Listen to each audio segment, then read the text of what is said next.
how do you see the different kind of in the U.S. Our economy is growing really rapidly. We grew over 3% last year.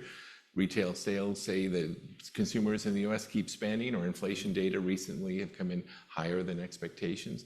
That's not been the story in Europe. You've actually seen inflation come down, I think, a little bit quicker than some people expected. The economies are not growing quite as fast. How do you kind of make sense of the different experiences over the last year or so between Europe and the U.S.? So both of us should probably give the highlights and explanation, because I don't want to comment too much on the US business cycle, but there are probably several explanations to this growth differential.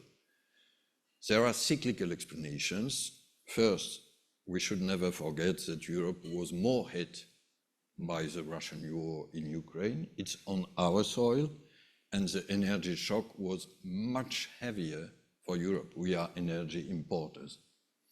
Second, the fiscal policy in the US was probably still more supportive, may I say it this way, than in Europe. So these are cyclical explanations. But we Europeans shouldn't be complacent. There are also structural explanations, long term. If I look at the size, and this is interesting, if I look at the weight of our two internal markets, I don't know if you are aware of that, the size is more or less the same. In purchasing power parity, the American single market equals the European single market. But if I look at the weights, we are equal. If I look at the speed, we are not. And if I look at the attractiveness, we are not. And here we lag behind in terms of innovation. We lag behind also in terms of integration. And the European single market was a decisive progress 30 years ago, thanks to Jacques Delors, but it's not yet fully integrated. I don't know if you are aware that Enrico Letta, the former Italian Prime Minister, will present a report this week to the European Council of Head of States about a further integration of the single market. And we could win between 5 and 10 points of GDP with a further integration.